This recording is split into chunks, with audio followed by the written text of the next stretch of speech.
नमस्कार साथियों। आज मैं आप लोगों के लिए लेकर आया हूं एक नया अध्याय जिसमें हम बात करेंगे संप्रभुता के बारे में।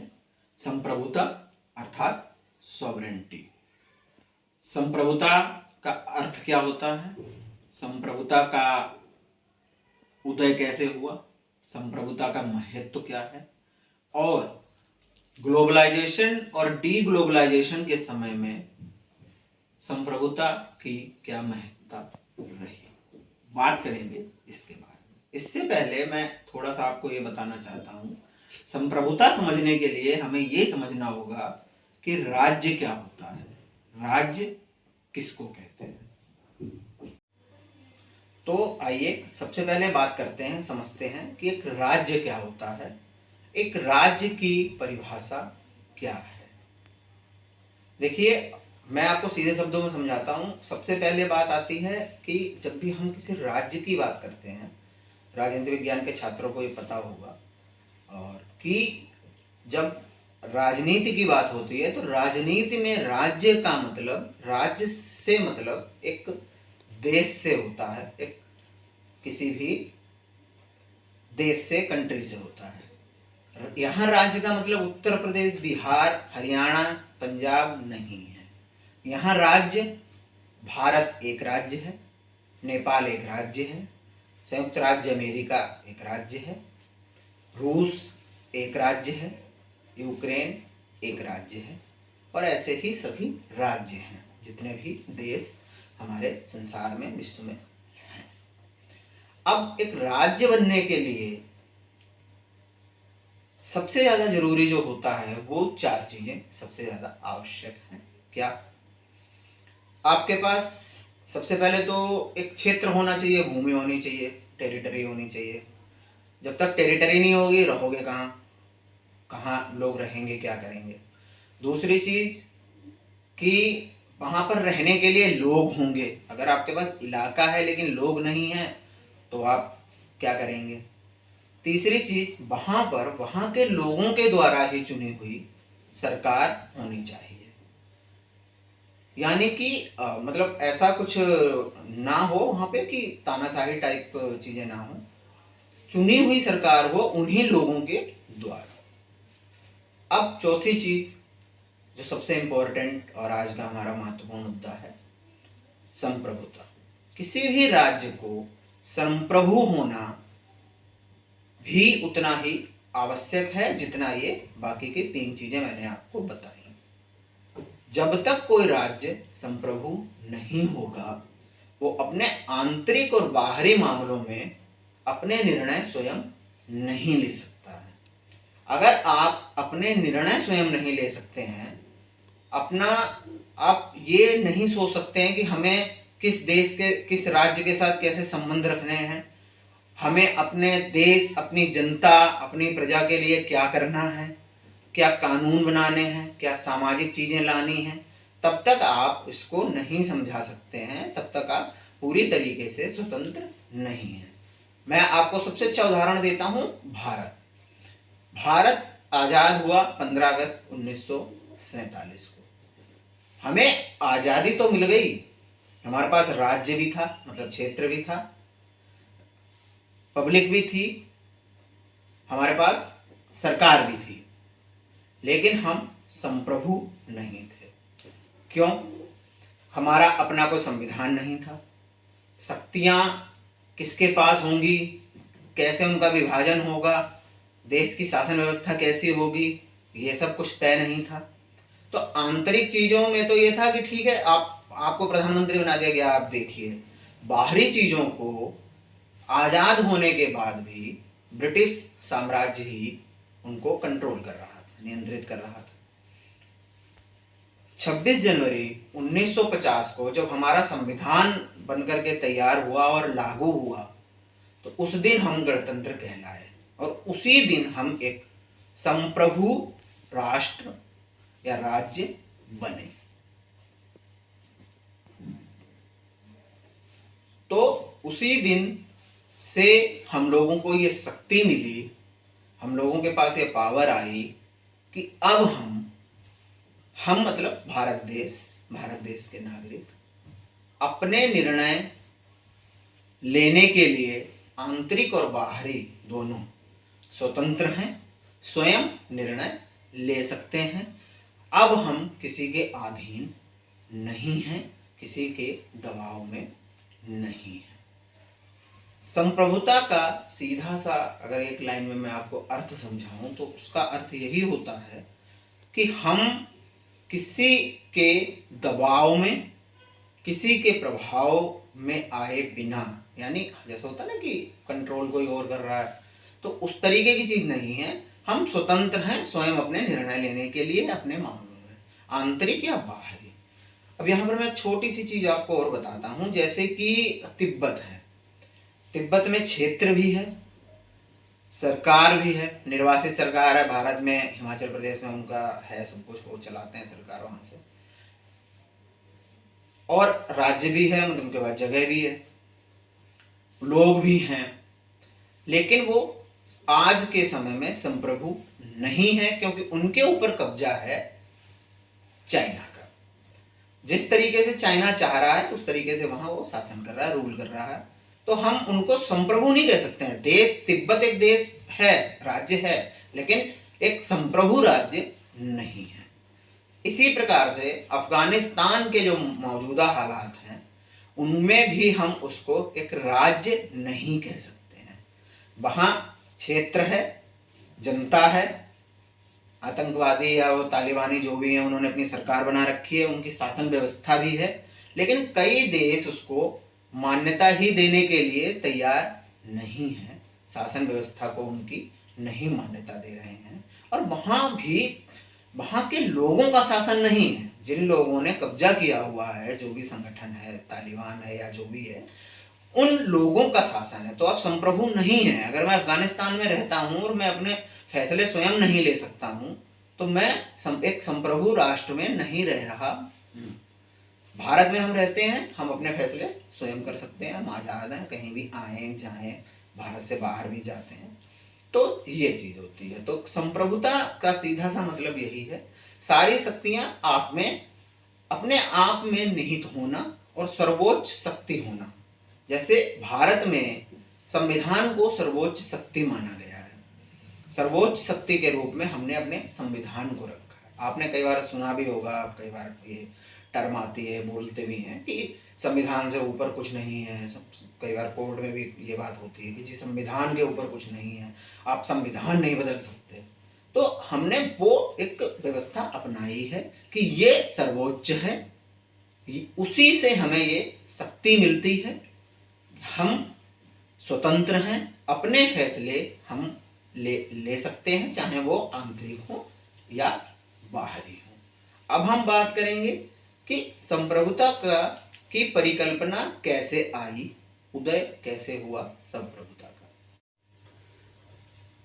देखिए, जैसा कि क्या होता था पहले, आप लोगों ने भी इतिहास में पढ़ा होगा, और जैसा कि हम सबको पता है, पहले कोई एक ऐसी सीमा निर्धारित नहीं हुआ करती थी। जैसे भारत ही था, तो भारत में कई राज्य थे, मतलब कई राजाओं का शासन था, सबकी अलग अलग व्यवस्था थी, सब अलग तरीके से शासन व्यवस्था चलाते थे। कोई वहाँ पर एक राज्य की परिकल्पना नहीं थी, एक राज्य नहीं था। लोगों को जैसे वो शासन चलाते थे, राज्य व्यवस्था जैसे चलती थी, उस क्षेत्र के लोग उस तरीके से शासित होते थे। इसी तरीके से यूरोप में, पश्चिमी देशों में, सब जगह इसी तरीके से व्यवस्था चलती थी। फिर उसके बाद धीरे धीरे एक भावना का उदय हुआ लोगों के दिमाग में, लोगों के मन में, कि हम लोग जो एक जैसे लोग हैं, एक जैसा समाज है, एक जैसे भूभाग में रहते हैं, एक जैसा हमारी संस्कृति है, तो हम लोगों का एक मतलब एक स्टेट होनी चाहिए, एक राज्य होना चाहिए, एक बाउंड्री होनी चाहिए कि भाई यहाँ से यहाँ तक का हिस्सा भारत का है, यहाँ से यहाँ तक रूस है, यहाँ से यहाँ तक ये है, और जो ये हिस्सा हमारा है, जो लाइन है, उसके अंदर हम स्वतंत्र हैं अपने आंतरिक और बाहरी फैसले लेने के लिए। तो 1648 सन 1648 एक महत्वपूर्ण वर्ष है संप्रभुता की संकल्पना के लिए, परिकल्पना के लिए, जहां से इसका उदय हुआ। 1648 में ही एक संधि हुई जिसे हम वेस्टफैलिया के नाम से जानते हैं, और इसके तहत मतलब इस संधि में ये प्रावधान किया गया, ये प्रावधान था कि भाई इस तरीके से सबके मतलब अलग अलग राज्य होंगे, भूभाग होगा, उसमें लोग रह रहे हैं। जैसे मैंने आपको बताया कि राज्य होने के लिए 4 चीज़ें चाहिए, तो वो 4 चीज़ें यहाँ पर होंगी। तो सबसे बड़ी बात है कि संप्रभुता, कि मेरा क्षेत्र इतना है और इस परिधि में हम संप्रभु हैं, हम अपने हिसाब से अपने फैसले लेंगे। उसके बाद धीरे धीरे इसी तरीके से ये परिकल्पना आगे बढ़ी और कई सारे नए राज्यों का उदय हुआ, और धीरे धीरे आज ये हमको पूरे एक विश्व के रूप में हम इसको देख रहे हैं। आगे बढ़ने से पहले मैं यहाँ आपको 2 चीज़ें और समझाना चाहूँगा जो हमें ध्यान में रखने की ज़रूरत है। वो है ग्लोबलाइजेशन और डीग्लोबलाइजेशन। ग्लोबलाइजेशन अर्थात वैश्वीकरण। वैश्वीकरण जब हुआ सन 1990 और उसके बाद के दशकों में इसकी शुरुआत हुई, ये अपने चरम पर था, आगे बढ़ता रहा। तो ग्लोबलाइजेशन जब हुआ, भूमंडलीकरण हुआ, तो इसका मतलब ये हो गया कि भारत में जो उपलब्ध है वो सिर्फ भारत के लिए नहीं रहा। हमने अपने दरवाजे खोले दूसरे देशों के लिए, हमारे यहाँ से चीज़ें जानी शुरू हुई दूसरे देशों में, दूसरे देशों से चीज़ें आनी शुरू हुई हमारे यहाँ। जैसे कोई आविष्कार अमेरिका ने किया तो वो सिर्फ अमेरिका तक सीमित नहीं रहा, वो बाहर और भी जितने भी देश थे, जितनी भी कंट्री थी, वहाँ गई। अगर कोई अच्छा विश्वविद्यालय अमेरिका में है और मैं वहाँ पढ़ना चाहता हूँ तो मैं वहाँ चला गया पढ़ने के लिए। मुझे ऑस्ट्रेलिया जाना था, मैं ऑस्ट्रेलिया चला गया। मुझे लगता है कि मैं कनाडा में रह के ज़्यादा अच्छे से व्यापार कर सकता हूँ तो मैं कनाडा चला गया। हमारी कोई टेक्नोलॉजी, कोई चीज़ जो हमारी थी, उसको हमने दूसरे देशों में प्रचार प्रसार किया और वहाँ की चीज़ें हमारे यहाँ आई। इसके साथ ही कुछ अंतर्राष्ट्रीय संस्थाओं का भी उदय हुआ, जैसे कि संयुक्त राष्ट्र संघ, हालांकि ये काफ़ी पहले से अस्तित्व में था। इंडियन इंटरनेशनल मॉनेटरी फंड, अंतर्राष्ट्रीय मुद्रा कोष, एक अंतर्राष्ट्रीय न्यायालय जिसका हेड ऑफिस वियना में है, और इस तरीके के और भी कई सारे संगठन बने। तो इन सब चीज़ों से क्या हुआ कि आप ये नहीं कह सकते कि भारत है, भारत जो चाहेगा वो करेगा, अपनी मर्जी से करेगा, नहीं। मानवाधिकार आयोग, मानवाधिकार हनन, आपने बहुत सुना होगा ह्यूमन राइट्स के बारे में, ठीक है, कि भारत में जब कभी जैसे कोई आतंकवादी हमला होता है, मर जाते हैं, तो पाकिस्तान चिल्लाने लग जाता है कि ह्यूमन राइट्स का वायोलेशन हो रहा है भारत में। इस तरीके की चीज़ें, ये सब चीज़ें शुरू हुई ग्लोबलाइजेशन यानी कि वैश्वीकरण के समय में। तब ये हो गया, आप संप्रभु हैं, आप संप्रभु रहिए, लेकिन आपको एक तरीके से नियमानुसार आपको रहना पड़ेगा। और कई सारे संगठन बने, कई सारी संधियां हुई, और ये हुआ कि हम इतने देश मिलकर के ये काम ऐसे करेंगे, ये इस नियम के तहत होगा, ये इस नियम के तहत होगा, या ये मतलब हम सारे देशों पे ये नियम लागू होगा, हम ये चीज मानेंगे। तो ये एक तरीके से आपका ये हो गया ग्लोबलाइजेशन। अब डीग्लोबलाइजेशन 2015 के बाद से ये चीज उभर कर आई कि डीग्लोबलाइजेशन होना शुरू हुआ चीज़ों का। पहले तो हमने ग्लोबलाइजेशन किया तो हमें उसके बहुत सारे फायदे लगे कि हाँ बढ़िया है यार, किसी को अमेरिका जाना है, बहुत अच्छी बात है, अमेरिका से पढ़ के आ जाएगा। धीरे धीरे देशों को ये लगने लगा कि इस तरीके से अगर हम करते हैं, अपने दरवाजे सबके लिए खोल के रखेंगे, तो जो हमारे यहाँ के लोग हैं, हमारे जो संसाधन हैं, हमारे यहाँ के जो लोग हैं, वो उनका प्रयोग संसाधनों का नहीं कर पाएंगे, उनका हित नहीं हो पाएगा। बस सारे भारत के बच्चे अगर अमेरिका में चले गए पढ़ने, तो अमेरिका के जो संसाधन है उनको उपयोग तो भारतीयों ने कर लिया ना, फिर वो अपने देश में आकर के कुछ करेंगे उस तरीके से, तो उनको लगा कि ये बढ़ रहा है, या भारत में जनसंख्या बहुत ज्यादा है, कहीं पर अशांति है, लोग वहां से ट्रांसफर हो गए, स्थानांतरित हो गए दूसरे देश में। अब जैसे कि ये मैक्सिको का और अमेरिका का बहुत ज़्यादा वहाँ पे चल रहा है कि वो एक दूसरे को, प्रवासियों को आने जाने को लेकर के बड़ी दिक्कत है। भारत के बहुत सारे लोग, खासकर पंजाबी जैसे कि कनाडा में रहते हैं, तो अब उनको दिक्कत, अभी पीछे जो थोड़ा सा विवाद हुआ भारत और कनाडा के बीच में, तो उसकी वजह से कनाडा ने भी अब भारतीय छात्रों को वीज़ा देना कम कर दिया है या लगभग बंद ही कर दिया कि नहीं, हम चाहते ही नहीं आप हमारे यहाँ आओ। तो ये था कि हम अपने व्यक्तिगत हितों को, यानी एक राज्य के रूप में अपने व्यक्तिगत हितों को हम सीमित रखें अपने ही पास तक, और वो चीज दूसरों के पास न जा पाए। अब जो सीमाएं थी, बॉर्डर्स जो थे, वो बंद होने शुरू हुए दूसरे देशों के लिए। तो ये यहाँ पे टर्म है डीग्लोबलाइजेशन की, कि अब आप, हम नहीं चाहते कि आप बाहर जाएं। यहाँ पर भी एक चीज है, राष्ट्रीय हित को देखते हुए, राष्ट्र हित, भाई हर राज्य का अपना होता है कि राष्ट्र हित उसका होता है, सब सर्वोपरि है। तो सबसे पहले तो जहां उनको ये लगा कि जैसे व्यापार है, उनको लगा कि भारत के साथ हमको व्यापार करना चाहिए, तो व्यापार वो कर रहे हैं। लेकिन जहां पर बात आती है कि हमारे बच्चे वहां पढ़ने चले जाएं, तो कहेंगे जी वीजा नहीं देंगे, आप हमारे देश में रह नहीं सकते, इस तरीके की चीज है। तो ये यहाँ पर कॉन्सेप्ट है आपका ग्लोबलाइजेशन और डीग्लोबलाइजेशन का। अब समझते हैं संप्रभुता, जब भूमंडलीकरण था, वैश्वीकरण था, तब संप्रभुता की क्या महत्ता थी, और डीग्लोबलाइजेशन होने के बाद उसकी क्या महत्ता।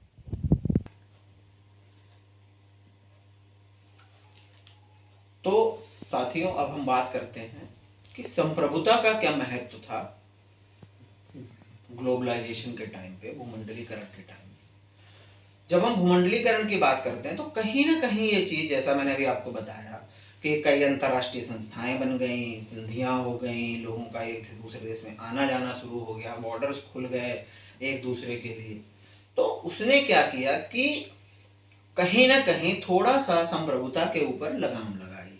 आप संप्रभु हैं, बने रहिए, आप स्वतंत्र हैं अपने आंतरिक और बाहरी मामलों में फैसले करने के लिए, शासन करने के लिए, लेकिन इसका ये मतलब नहीं है कि आप मानवाधिकार हनन, आप लोगों ने शब्द बहुत सुना होगा, मानवाधिकार हनन ना हो, ह्यूमन राइट्स वायोलेशन ना हो।